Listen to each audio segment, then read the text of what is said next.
Welcome, everybody. Thank you for being here. And Michelle and Mayor, thank you. This has been one of our most requested programs, so thank you for being here, for being part of it.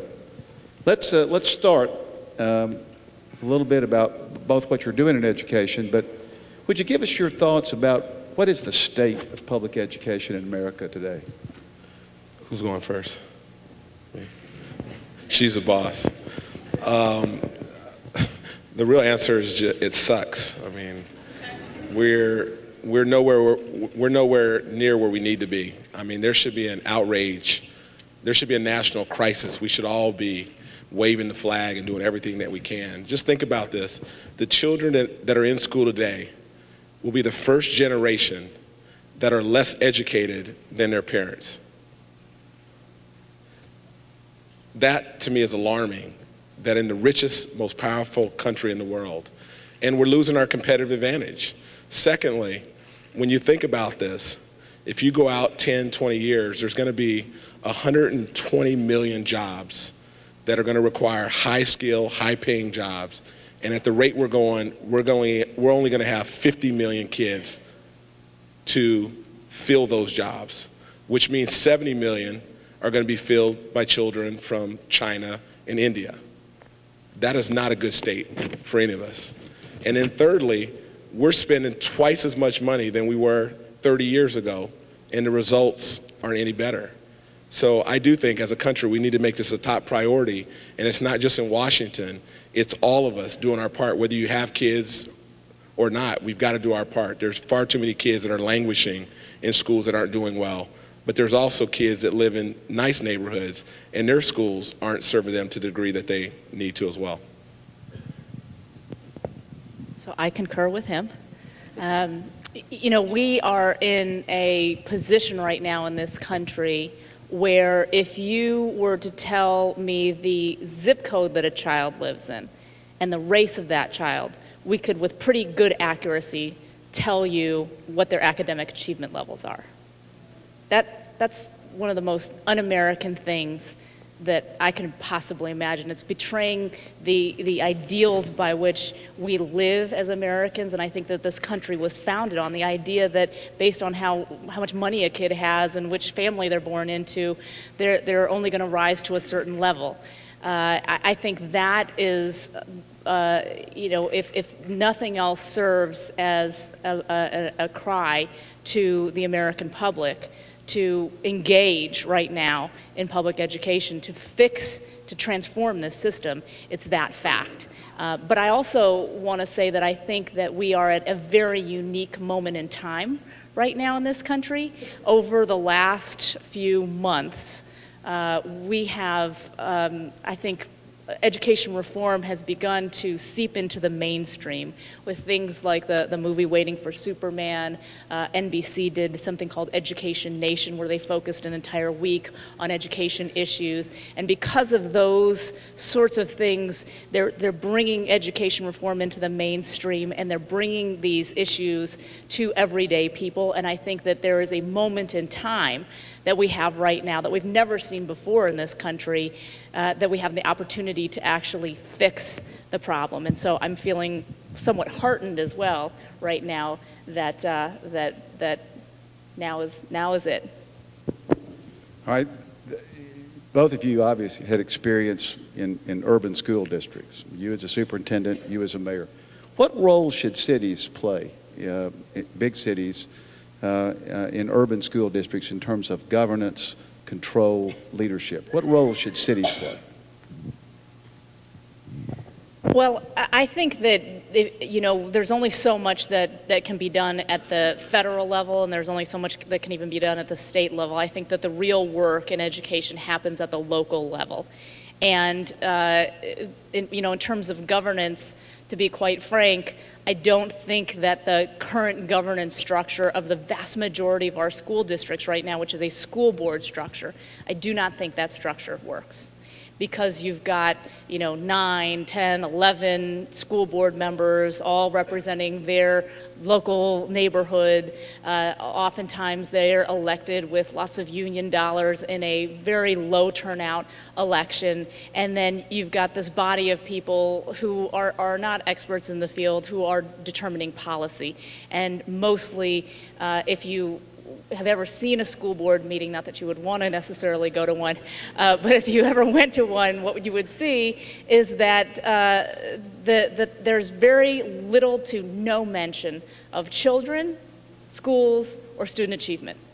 Everything is about adult issues.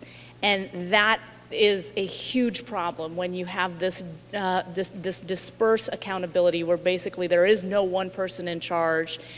Then you have low academic achievement levels. You have decisions being made for absolutely no good reason whatsoever, and no one at the end of the day to hold accountable for that. So I am a huge proponent of mayoral control in schools. I don't think that mayoral control in and of itself is great. I think you need mayoral control, and then you need a great mayor who is willing to prioritize this issue.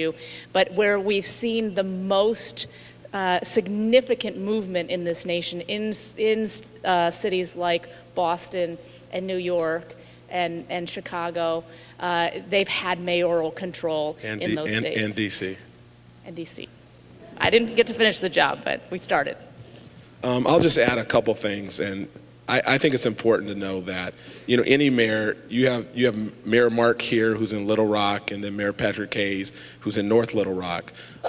Mayors have to care about their public school system. They do not have a choice. There is no way that we can have a great city without great schools. And any mayor who thinks that's not in their job description is being foolish. I chair the U.S. Conference of Mayors Task Force on Public Education, and I also chair Arnie Duncan, the Secretary of Education's Task Force for Mayors. And what I am trying to do is get mayors to understand there's a spectrum of involvement. It's on the far extreme is mayors controlling schools, and the very basic level is mayors taking their city services and aligning them with the school districts. So no matter what a mayor's appetite is, a mayor has to be involved in their public schools. So I'm proud that just a couple days ago, the U.S. Conference of Mayors came out really strong on a policy, and Michelle will talk about it a little later, but it's the third time that we've done it. The first one was we supported President Obama's agenda with Race to the Top. And then we supported, which mayors typically don't do, and then we supported Common Core standards because we think standards and really high expectations are important, especially if we want to compete internationally. But the last one we did was, again, this week, it was called Last In, First Out, LIFO, and it is a very, very significant policy that is not good for children. And essentially, it's seniority-based layoffs. You lay off teachers based on seniority. That is not in the best interest of kids. You're talking about teachers who've been there forever that may not be performing well. The quality of their work is not even considered. And oftentimes you have some young new teachers that are knocking it out of the park, and because they're the last in, they're the first out. That is not putting a child's interests ahead of adults. And I think that's one of the common themes that you're going to hear us talking about. And anybody who really cares about reform is going to say students first or kids first, no matter what we decide to do. And I think mayors have a responsibility to play an active role. At the end of the day, the federal level, you can lay out very important things that are important. At state level, you can talk about legislative policies, but the real work is always going to be done at the local level. I want to follow up on that because having served on a school board and been to several meetings, we attempted at one point to set up regular meetings with the city board, and it was a struggle. The city board and the school board were not communicating very well. But many students in urban areas, you talk about the role of cities in terms of accountability. They walk through unsafe neighborhoods, drainage ditches that are full, sidewalks that aren't there, crime on the streets, poor lighting, and yet you talk about cities having control over the schools. But in the neighborhoods that surround the schools, in many urban areas, it's dismal. So how do you equate the two? So Go ahead, honey. You can go. I'm gonna tell you a little story. I in my last year on the job in DC, one morning I decided to visit one of our high schools. It was one of the lowest performing high schools in DC. And I showed up first thing in the morning. When I showed up at schools, I never stopped by the office and told anybody that I was there, because when I did, then everybody would be on their best behavior. You know, they'd be radioing, "She's in the building." You know, everybody would be. So I would just go and walk around without being announced, because I really wanted to know what was happening in these particular schools. And on this one morning, I walked in. First classroom I went into had 5 kids. Second classroom 9 kids. Third classroom 7 kids. I'm trying to figure out where are all the children. It was the strangest thing. So finally I walked into one classroom and I asked the teacher. I said, "Where are all the children?" And she said, "Oh, well, today is Friday." I said, "Really?" Because I didn't think that was a very good reason for kids not being in school. And I said, Is that it? That's the only reason?" She said, "No." And I thought, whew, that's good. I thought maybe she was going to tell me that the kids were on a field trip or something. She said, "It's raining too." And I thought, since when is the weather and the day of the week a determinant of our expectations of whether children are coming to school or not? So anyways, I'm continuing my tour around. I finally walk into one classroom full of children. Like 35 kids in the classroom. There weren't actually enough seats for all the kids. Some kids were sitting on the radiator. So I'm watching this class, this very dynamic teacher. He's teaching this lesson, very engaging. I went up to one of the students and I said, "So what do you think about your teacher?" And he said, "Oh, this is my best teacher. Absolutely."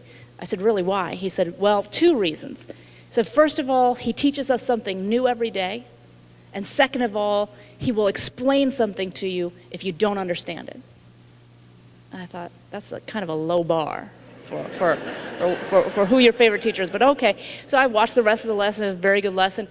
After the end of my tour, I'm walking out of the building. This is about 10 o'clock in the morning.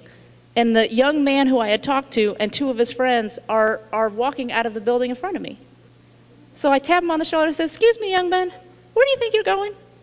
And he said, "Oh, well, that was our first period class. It was a great teacher, so we came to that. But our second period teacher sucks, so we're going to roll." Not what the American public thinks of when they think of a truant, right? You think the kids are staying in bed until noon and then getting up and, hitting the streets and doing all kinds of stuff they're not supposed to be doing. You don't expect that the children are making the conscious decision to wake up early in the morning to show up for the first period class because they know they're going to get something great from that teacher, and then leaving after that. That's the kind of calculus that we make as adults every day, right? Where are you going to spend your time? Where are you going to get something out of it? And so it gives you an indication that things are not always what they seem. Kids are going to make the conscious decisions. I was in Harlem a few weeks ago, and I was meeting with a group of students.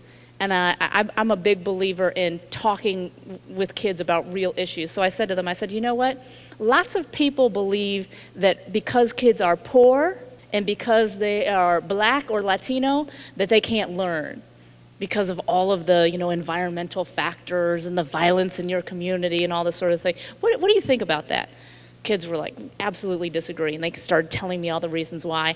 This one little girl raised her hands and she said, "I would want you to tell the American people that it is not about where we come from every day, it's where we're going to that counts."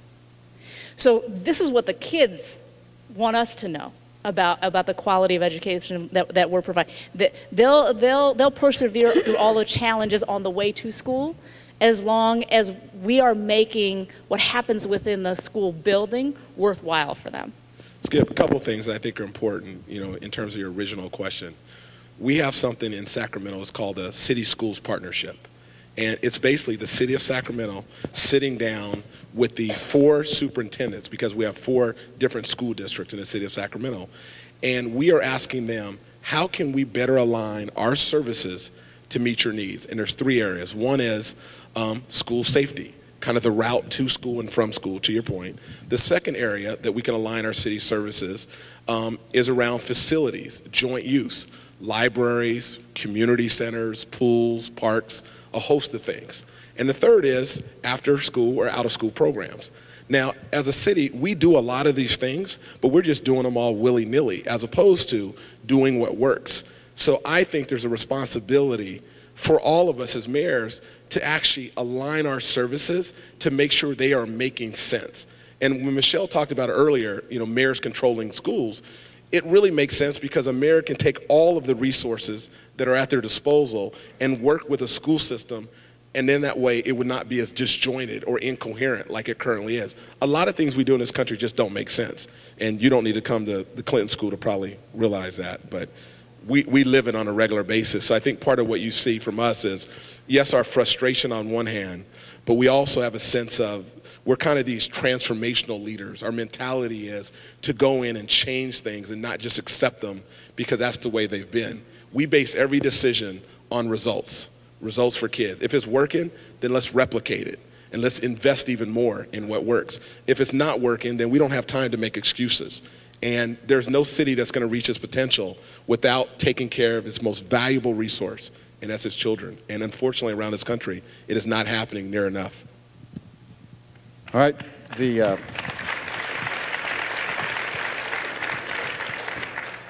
Today, Providence dismissed 1,926 teachers. Do you agree with that? And then let me follow that up with, what do you think is the role of teachers' unions in education reform? Okay, this is about to get exciting. I think that's my cue. I actually say this.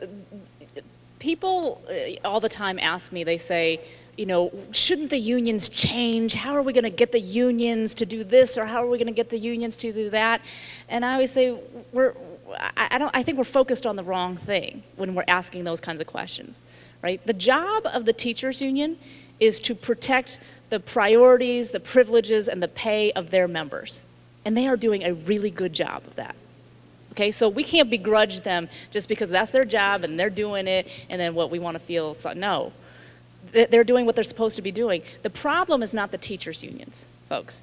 The problem is that we have created an environment in this country where we have allowed this particular interest group to have a tremendous amount of influence over policy and legislation and what we do.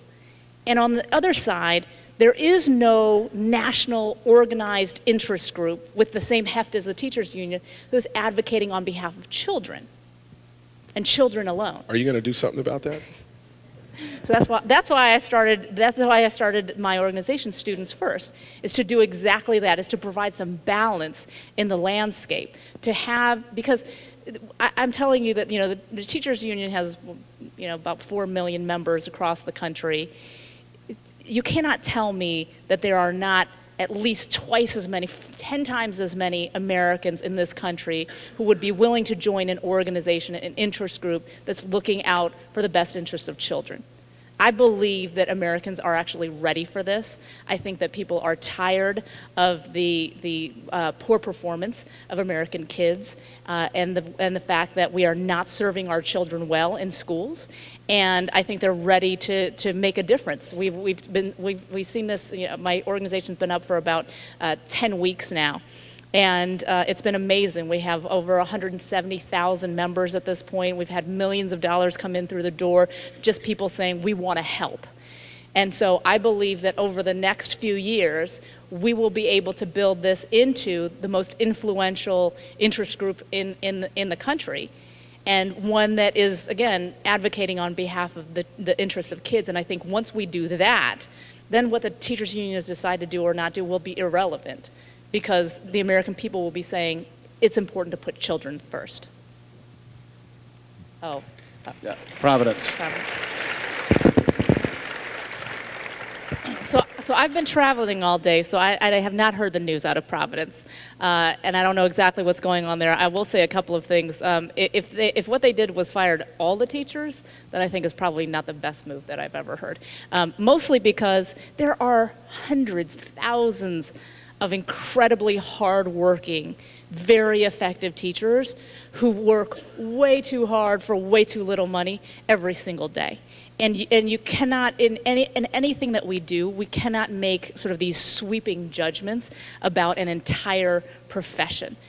or entire group of professionals. I just think that's wrong.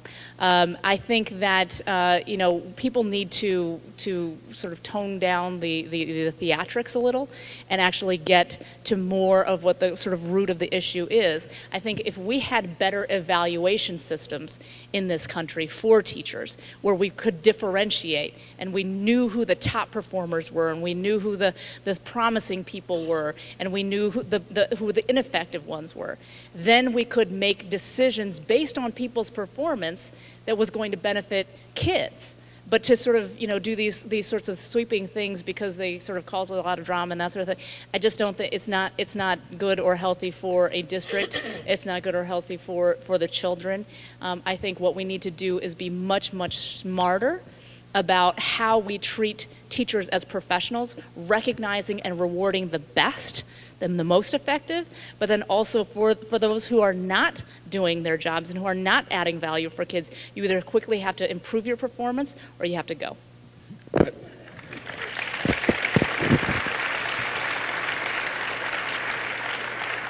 I'll just add a couple points to what Michelle said. This is the misnomer on the work we do. There's no group of people that should be esteemed more than teachers. It is the most noble profession. We believe that you should be rewarded, recognized, professionally developed. We've got to do everything that we can to lift the bar. If you look at other countries, they're taking the brightest and the best, and those folks are going into the education field, and they're revered. We do not do that in our country. So don't confuse us saying, when we're saying taking on the union, we do not feel like the union speaks wholeheartedly for the rank and file. She has a great story about a vote on her contract, which really flipped it on its head. So that's the first thing I want to say. The second thing is, but however, if the teachers union are going to be an impediment to a child learning, then that's problematic. My grandfather was a sheet metal worker, and he said the union's job is to protect and to create an environment where you have good wages, benefits, and retirement, all those sorts of things. That's the union's jobs. But if a union ever gets in the way of preventing children from learning, then we have a problem. And that's my grandfather, who's a card-carrying member for Local 169, a sheet metal worker. So here's my simple story. I grew up in Oak Park, a poor part of Sacramento. Do you guys have a poor part in Little Rock? What part do you call it? I'm not going. Okay. So the poor part of Sacramento, unlike Little Rock, called Oak Park. And I went to college, UC Berkeley, played in the NBA for 12 years, came back to my hometown, started running charter schools. And we were starting an elementary school, K through 8 elementary school. The same time we were starting the school, my high school, Sacramento High School, the second oldest high school west of the Mississippi, was about to be taken over by the state of California because it was underperforming and had underperformed for like 10 years straight. Essentially, only 20% of seniors were graduating and going on to college, which meant 80% weren't. And that was going on year after year. So I have this idea. I go to the superintendent at the time and the school board and said, can we run Sacramento High School as a charter school? And they were like, absolutely. You can do a better job than we're doing. And I was thinking, of course I could. So I go in and I speak to a group of teachers at Sac High, and I'm looking at this part of the room here. There was probably 100 teachers in the room. I told them what we wanted to do. I said, look, we want high expectations for our kids. We want to create a private school education for free. We want to raise the bar. We want to have a rigorous curriculum. We want to have a longer school day. And by the time I finished, I got a standing ovation by the teachers. And one teacher ran up to me, she was crying, and she said, thank you for restoring the faith in teachers. Came back a week later, followed up on my same spiel, and I got booed by the same group of 100 people. I'm thinking, what in the heck happened in a week's time? The teachers union started spreading propaganda. Your jobs won't be safe.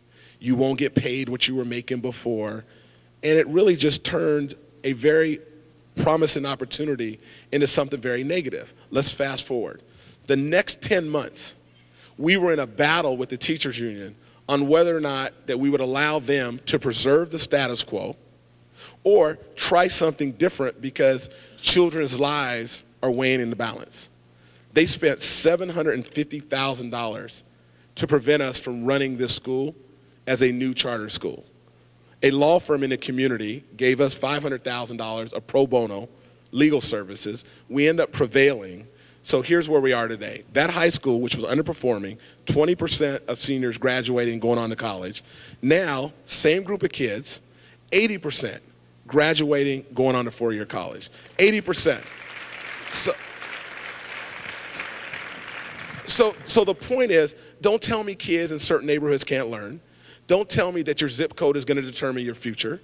Don't tell me if kids don't have access to a high-quality education, they cannot do equally as well or better than their counterparts who live in affluent areas.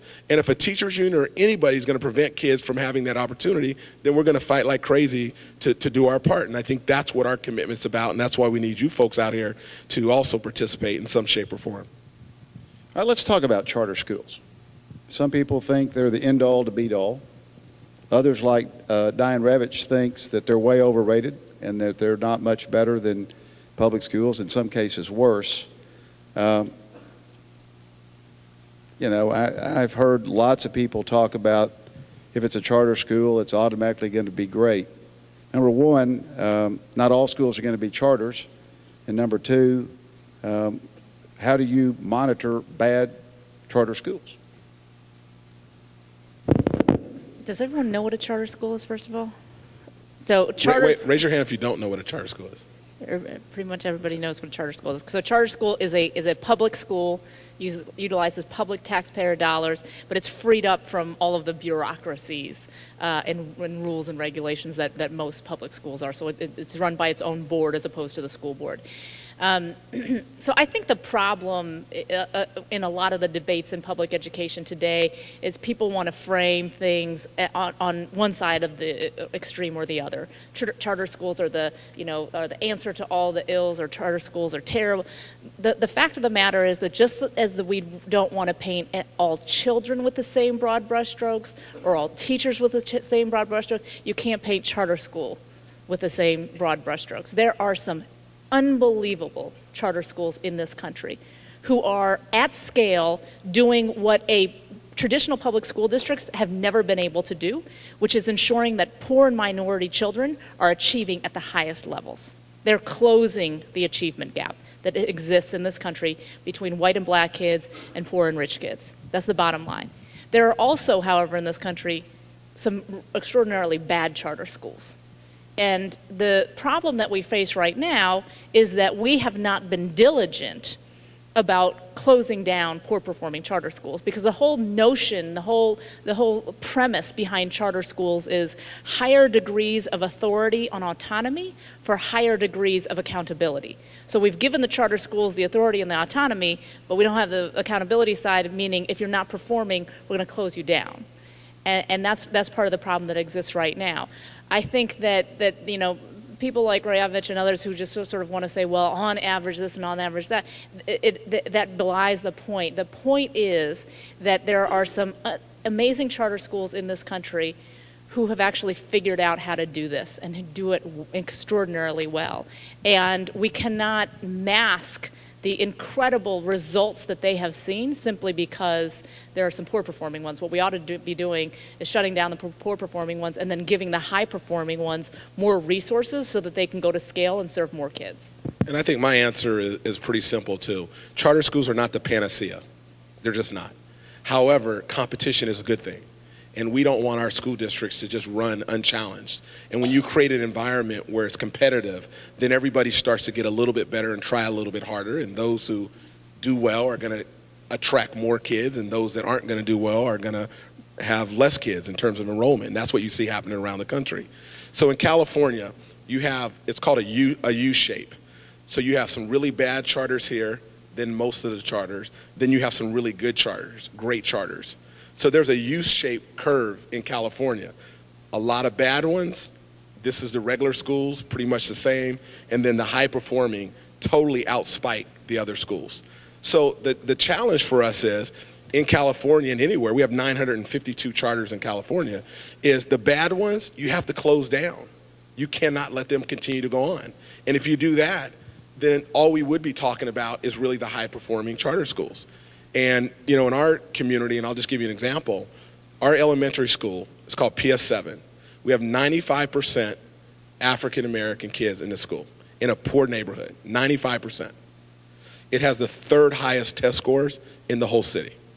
95% African-American kids. Now, what are we doing there? How do we even get the opportunity to run this school? We got the opportunity to run this school as a charter because the school district said, we don't know how to educate black boys that are poor. They said, we're just being honest, we don't know how to do it. Can you do it? And we felt that, don't kids need good teachers and high expectations? Don't they need longer school days if they're a little further behind? Don't you need to use data to determine whether kids are learning and teachers are teaching? There's no rocket, what is the word? It's not rocket science or a silver bullet. She finishes most of my sentences. But what we did is we created a different environment in this community. And now this school is, you know, Michelle talked about closing the achievement gap. This school actually has a reverse gap. The minority kids in this community are outperforming the white kids in the whole city in a poor neighborhood. And here's just the one thing that would probably seal it for you folks who aren't aware. If you go to our kindergarten classroom, it'll say outside their classroom, class of 2027. It's the year they're graduating for college. You cannot tell these kids, even though their parents and their grandparents and their great-grandparents have never been to college, you cannot tell these kids they are not going to college. They've probably visited the Clinton School more times than I have. These kids take college field trips every 2 or 3 weeks. And that's what their future looks like. When you create that environment of high expectations and you remove some of the freedom, you create more freedom and autonomy that you don't have in school districts, you're going to get a different outcome. And that's what we want: autonomy, but we also want the accountability to be held to a standard and be accountable for whatever goes on. That is not what you see happening in most school districts around the country. Our school, our teachers, they work longer school days. Happily, they volunteer. In a school district, they can't work a longer day. What's the word, grievance in there? What was? Yeah, they file a grievance. They file a grievance if you ask them to stay an extra few minutes after school. I mean, you can't, yeah, anyway, I'm done. Go ahead. When you're out there in the public arena, as both of you are, and you take strong stands and controversial stands, you face criticism. That's true of anybody. Michelle, you've come under some criticism about what people have alleged about your performance as a teacher. And I just wanted to ask you about that and give you the opportunity to respond to that. Wait, hold on, before she does that. You got to tell them about your mom and just your personality for criticism. I think it would be helpful for the audience to hear. And then you can justify your test scores. My first year on the job in DC, I made the decision within the first 100 days or so that I was going to close 23 schools in the district. It was 15% of the total schools in the inventory. And just in case you don't know, if you quickly want to become the least popular person in a city, all you have to do is tell someone that you're closing a school, much less 23 schools. So we announced this, and the city went nuts, and my mother was visiting, and she woke up one morning and she opened the Washington Post. There was a 2-page spread of the entire city pinpointing all of the schools that I was closing, and she turned on the TV, and there were pictures of people picketing outside my office, and people screaming at me and that sort of thing. And I got home that night after lots of community meetings, and I walked in the door, and she said, "Are you okay?" And I said, "Yeah, I'm fine, I was making myself a peanut butter sandwich." And she said, "When you were little, you never used to care about what people thought about you. And I always thought that you were going to grow up to be antisocial." She said, "But I see now that this is serving you well." And I said, "Yes."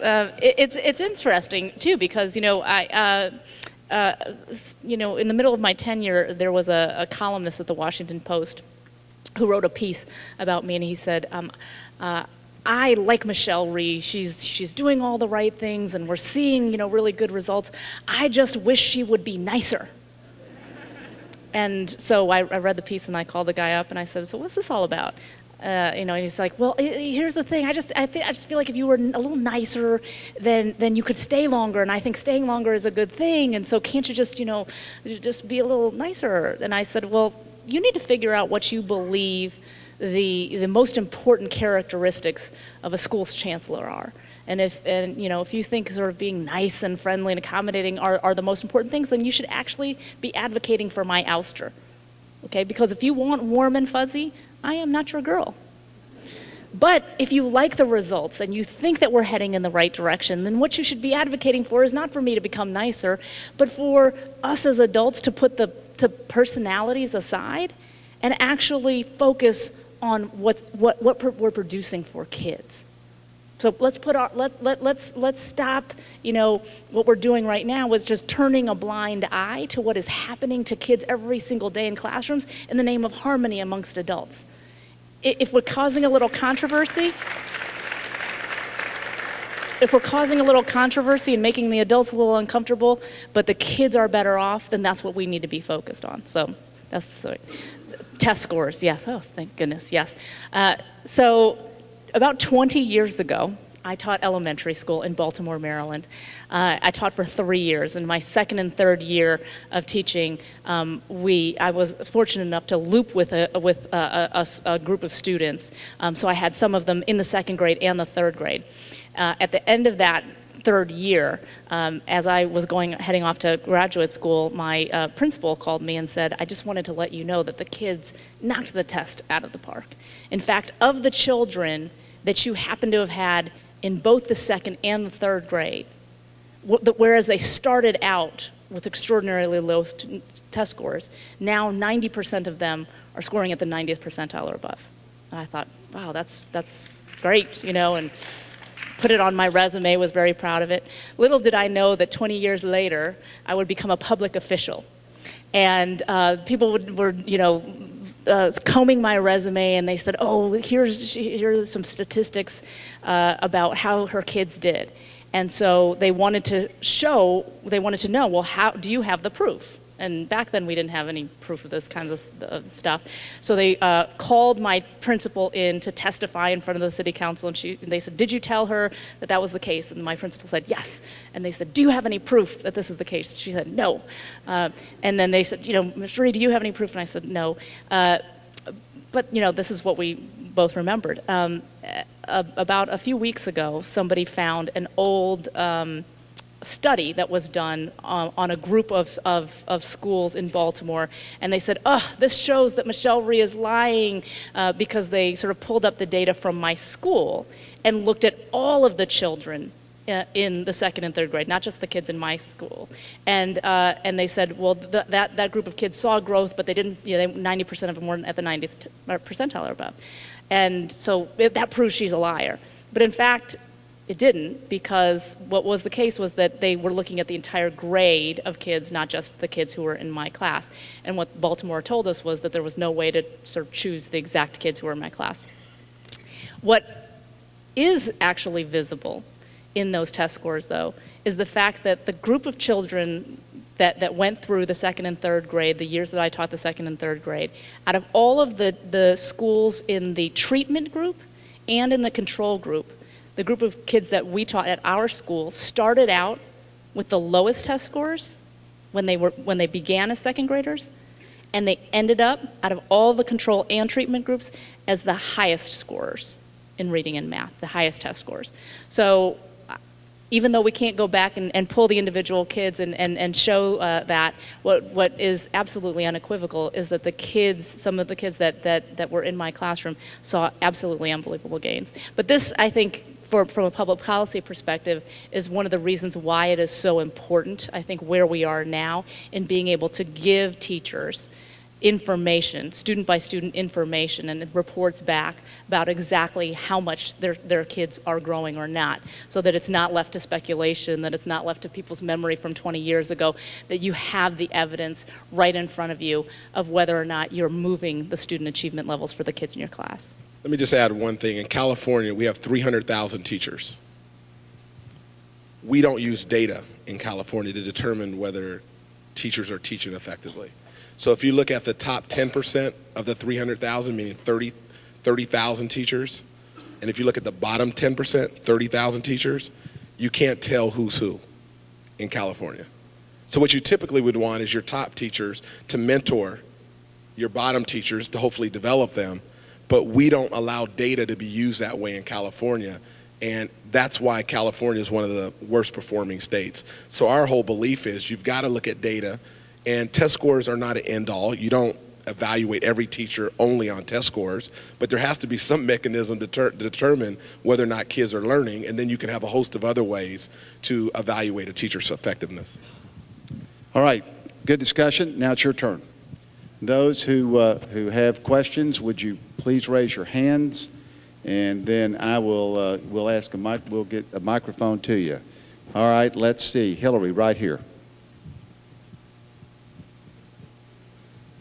Hi, my name is Hillary Trudell. I'm a Clinton School student. Thank you so much for being here.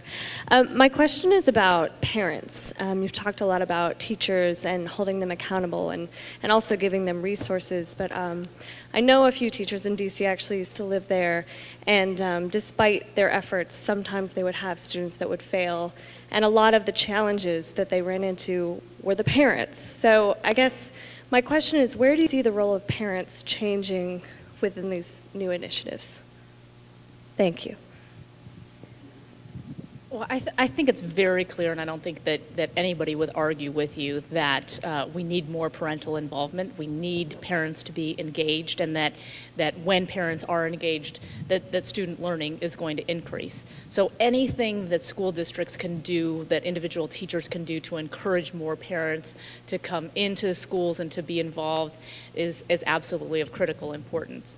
I think my worry is often that a lot of times in the education reform debates, people say, well, the reason why kids in the poor inner cities aren't doing well is because their parents aren't involved. And there's this sort of blame game going on, right? If the parents were more involved, then the kids would do better. And I think that's extraordinarily problematic, because we have, just in the last few months in this country, seen some very, very stark examples of parents who have been trying to be very involved in their kids' education. So if you saw the movie Waiting for Superman, you saw thousands and thousands of parents across the country desperate to get their children into a decent school, out of their failing neighborhood school, and they're doing everything that they can to make it happen. You had a group of parents in Compton, California, who were the first parents who decided to use what a new law the mayor actually helped to put forth, which is called the parent trigger, which means that if 51% of the parents sign a petition, that they can force the restructuring of a school. And then the last example is a mother in Akron, Ohio, who decided that she had to falsify her residency documents so that her kids could go to a safer, higher performing school. So you have three examples of parents, that are trying to get involved, and then look at what happened with each of these groups of parents. In the first case, we say, sorry, I know you want your kids to be in a great school, but there's no room for them here, right? The second group of parents were threatened with deportation and harassment and everything else because of the decision that they made to pull the trigger. And then the third lady we throw in jail. Right? So I don't think that we are communicating to parents that we want them to be involved.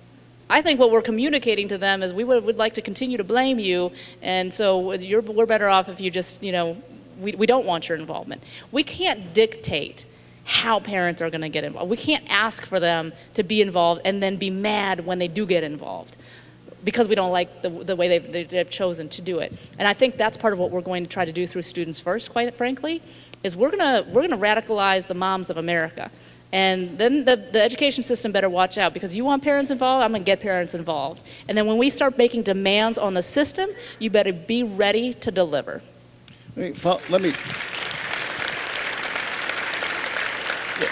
follow up on that parent trigger, which passed in California in 51%. Do you see that as part of a national movement? Do you see that parent trigger law spreading through other states? Yeah, absolutely. It's already spread in a half a dozen other states.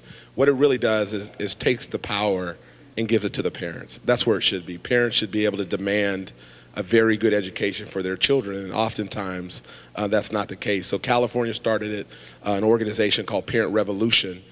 Unfortunately, in California, there's a group of people talking about repealing it already because they don't want parents to have the power. So the role of the media plays a critical role too, and this is for the kids here, not kids, the grad students here.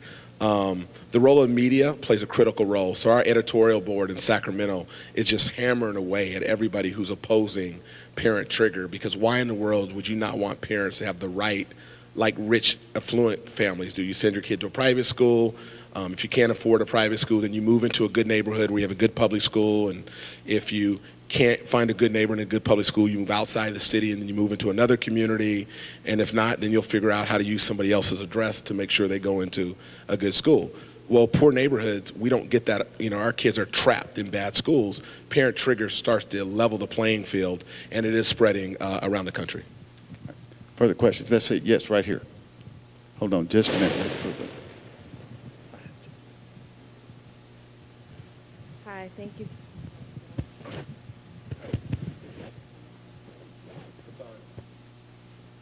For being here. I am a Clinton School student in my second year. I'm also a concurrent student at the College of Public Health here as well.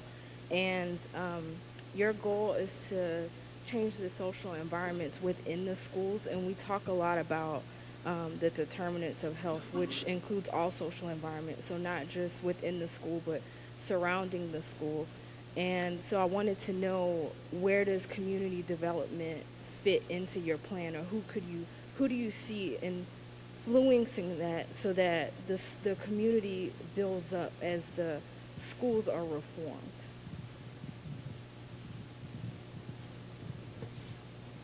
Who are you asking that question to?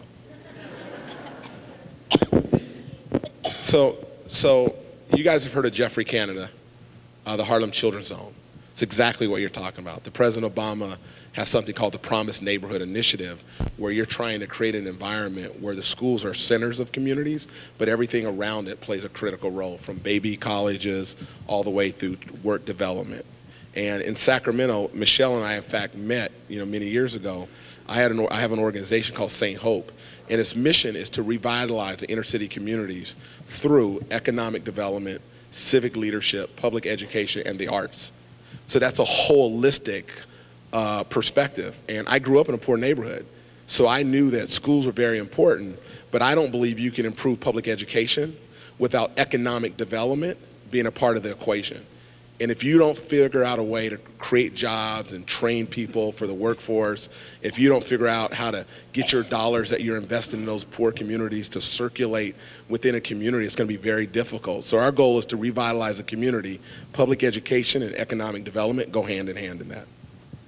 Right. Yes, sir. Right over here. I'm sorry. You have to tell your Starbucks story really quickly. I'll tell that at the end if we have time. Okay. I'm an election commissioner. Would you address voter apathy? And I'd also like to tell you, in Arkansas, school elections are held in the odd years. So this is not tied into who's running for governor, who's running for president. As an election commissioner, I think school elections are the most important election. But apathy, if I can have 1 second, in my county, we've got 80% voter registration. But during a school election, I've seen as few as 19 people vote. That's ridiculous. Would you address voter apathy, please? I alluded to this earlier. It's part of the reason why the school board governance structures are so problematic, is that oftentimes they're very low turnout elections. And so you're talking about a very, very small number of people making the determinations about who's on the school board, which means that not a whole lot of money from teachers' unions can actually influence those elections. And the reason why that is problematic in a lot of ways is that if you look at, in the vast majority of states across the country, the policies that govern staffing of schools and who teaches which kids and when, et cetera, are determined through the collective bargaining process. When you have a slate of school board members who are elected through union dollars, then you essentially have the union on both sides of the bargaining table, right? So if the union got me elected, then I'm not going to go hardcore after the union for a better contract, because I'm reliant on them to get reelected next time. That's what is really problematic, and that's what we have to find a way to get the public more engaged in public education. You've got to know when your school board elections are. You have to know exactly what those people stand for and who they're going to stand for when it comes to actually running the school district. Questions? Let's have a city year question right here, right in the front row. City year. Hi, my name is Siddhartha Aneja, and I currently serve in City Year. So my question is this: programs like City Year and Teach for America often recruit from sort of a select group of students. How do we make sure that sort of all groups of students can serve their country? First of all, I love City Year. Love City Year. How about that for an endorsement, City year? City Year was a huge component of our success in Washington, D.C. When I first got to the city, I went to a City Year opening ceremonies, got to see all the excitement, and I came back and talked to the City Year folks, and I said, I have an idea. I want a City Year Corps member in every single one of my schools. And they said, that's interesting.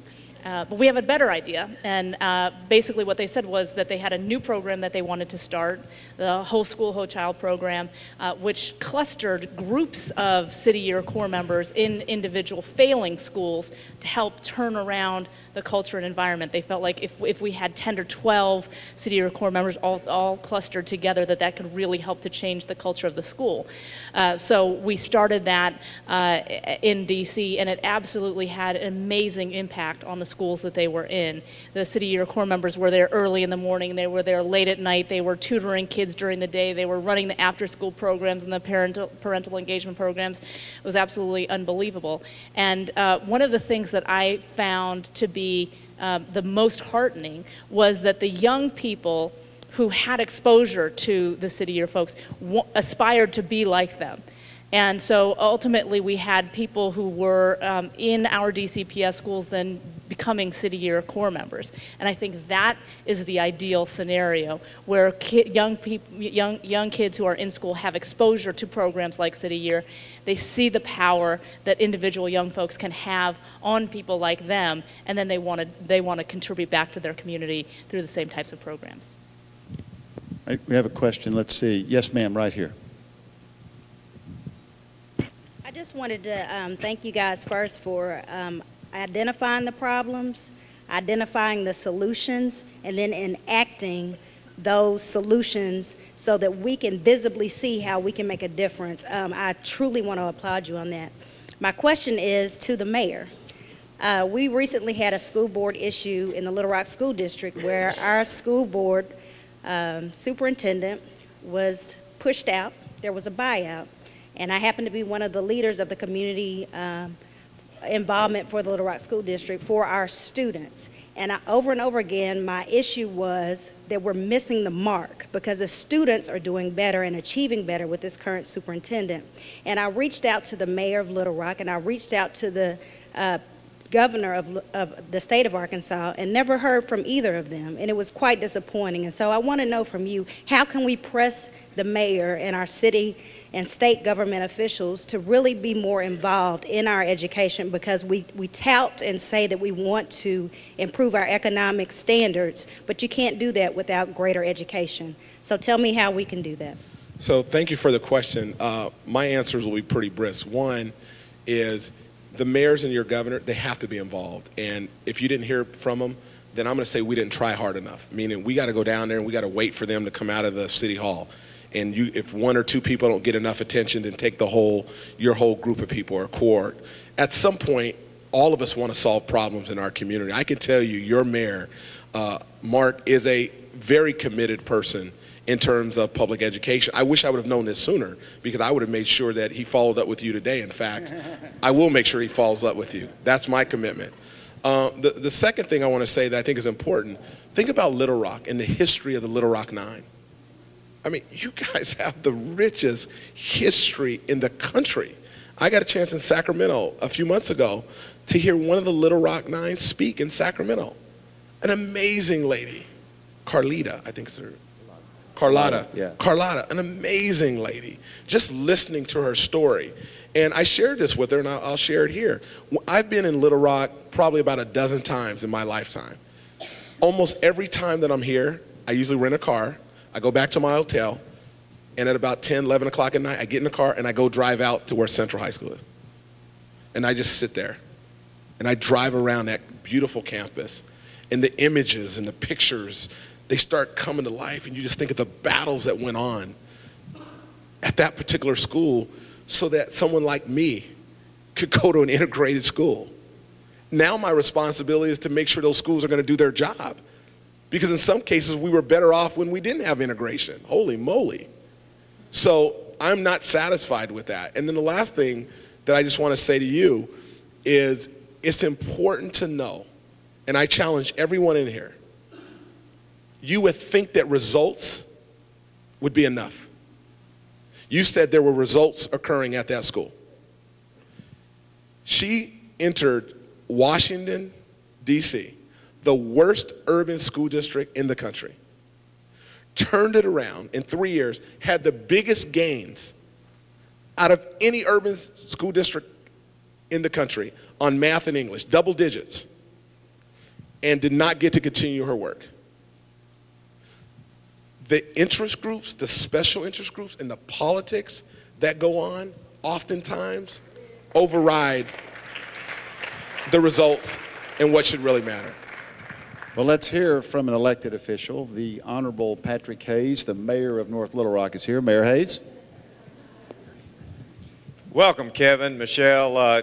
You didn't, of course, and I don't know how lucky we were, but Waiting on Superman is something I really hadn't heard that much of before, day before yesterday, when the two of y'all presented that video or that film, and then in addition had the panel discussion that was just after it that you moderated. And yet the other point, as we go down the road just a second before I get my question, was Adrian Finney, who was your mayor, Michelle, did not survive the election, and I think it was pretty badly, but I think you quoted a little bit of or someone quoted what he said afterwards in asking him to recall whether or not he'd done anything different, and the answer was absolutely not.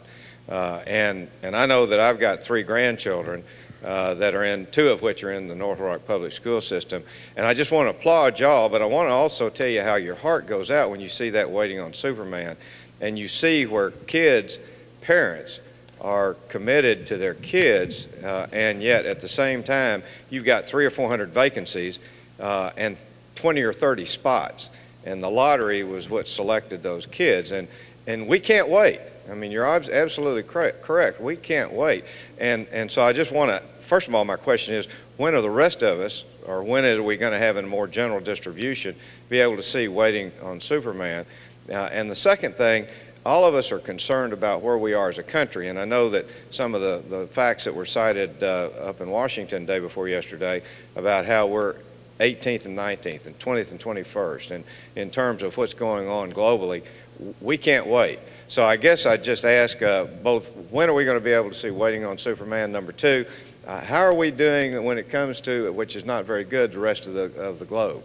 And welcome here. Thank you very much for being a part of it. You got to give Mayor Hayes a round of applause. He came in town just to be here today, came back in town. So thank you. Is that your wife there? Awesome. Thank you very much. So I'll deal with the first part. Again, so Mayor Hayes participated in a panel discussion that we had a couple days ago in Washington, D.C., and was supposed to be in D.C. and came back just to be here. But the first part, raise your hand if you've seen the movie Waiting for Superman. Impressive. Awesome. So Davis Guggenheim, who did Inconvenient Truth, was the director of this film. He has an unbelievable ability of taking issues that are important but maybe not mainstream, making them relevant, and the mainstream audience pretty soon gets them. And that's what happened with Al Gore and the Inconvenient Truth. He also took education and took a very complicated issue and brought it mainstream. So it was in the theaters for about 3 months, and now it's fully distributed on DVD.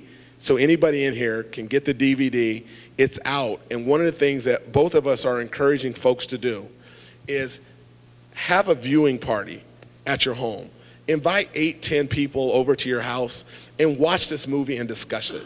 The power of this movie, it will outrage you, it will tick you off, and you will be ready to join her organization immediately, because this is what it's about. It's all of us collectively fighting together for our children or somebody else's children, even if we don't know who those folks are, because it's a tragedy in what's happening in our country. So that film is being distributed all across the country now, and you can probably talk about the second part of his question.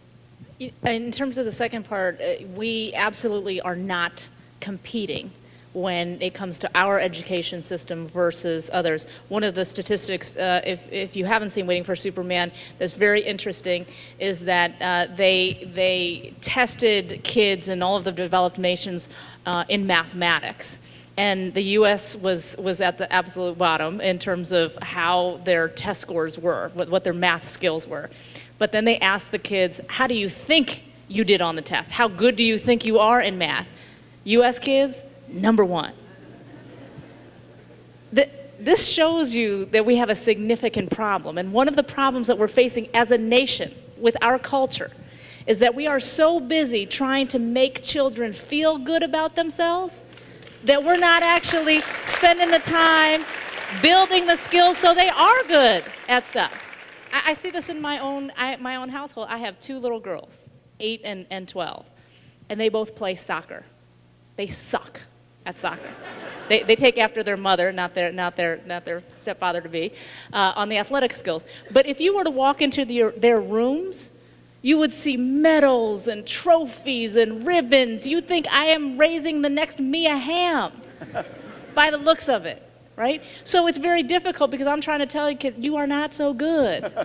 In order to be good, you're going to have to practice every single day. And even if you do that, I can't guarantee you that you're ever going to be great. But it's very hard for them to reconcile that with all of the medals and the trophies and the ribbons. We have to regain our competitive spirit in America. We have to teach children that you got to work hard and do the right thing in order to be the best, and we have to stop allowing the children of our country to be proud of mediocrity.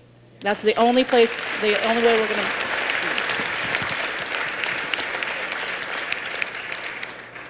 Question up here from Jesse Rice. Let's wait for the microphone.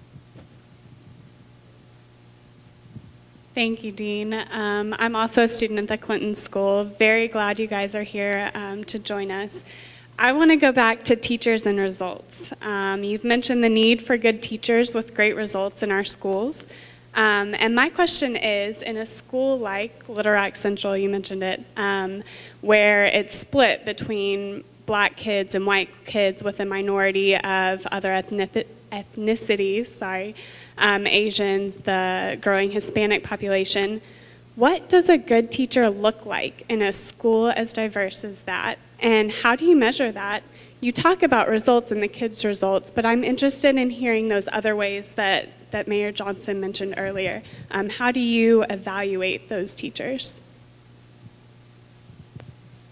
So, first of all, I think that it's important to note that a teacher who's a great teacher for a Black kid doesn't look all that different from a teacher who's a great teacher for a white kid or an Asian kid or anything else.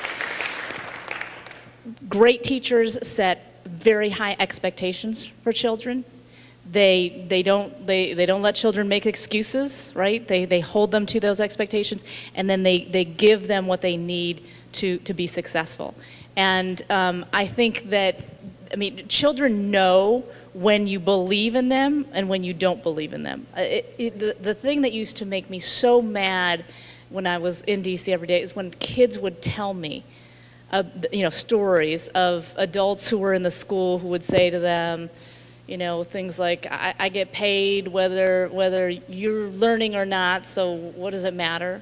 Or you're never going to amount to anything, you're stupid, so why should I waste my time? Literally, kids would come to me and tell me that the adults in the building were saying these things to them. It's actually not rocket science. If you have high expectations for the kids, if you know that each child is an individual and you have to treat every child as an individual, communication, right? Understanding what engages kids, what's interesting to them. All of those things are what makes a great teacher. And I'll say this, at the end of the day, that the children will tell you without any equivocation that what matters most to them is having a great teacher in the classroom every day. You know, they're willing to put all the other stuff aside in terms of what the school looks like, what the buildings, whether they have computers. If they have a great teacher, they know when somebody cares about them and expects the best. I'm just going to add one real quick. Where'd you go? Right. So she talked about high expectations. There's something before high expectations. A teacher has to believe in a kid. You have to believe that kid can learn. And that's where your high expectation comes in. That's the most important thing. If a teacher believes in a kid and builds a meaningful relationship, that kid will do anything for that teacher. So if that teacher raises the bar higher, the kid's going to jump. If the teacher raises it even higher, the kid's going to find a way to get.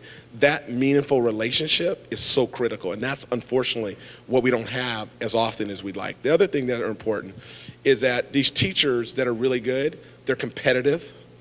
They want to look at data and determine whether or not kids are learning, and they have a goal, and they go after the goal. If they didn't, they say they failed, not the kid. They own that accountability. Teachers that are really good are problem solvers. You know, they figure out there's a problem, I'm going to solve it and come up with a solution. And if a kid doesn't come to school and that teacher's goal is for that kid to be at school 95% of the time, the teacher's going to call home and they're going to go visit. Not because it's in their job description, because they're going to get it done. They're going to find a way that those 20 or 30 kids that are in their influence are going to learn. That is critical, and you don't have that. We have kids at our elementary school and our charter school, they take cell phones home. They have cell phones.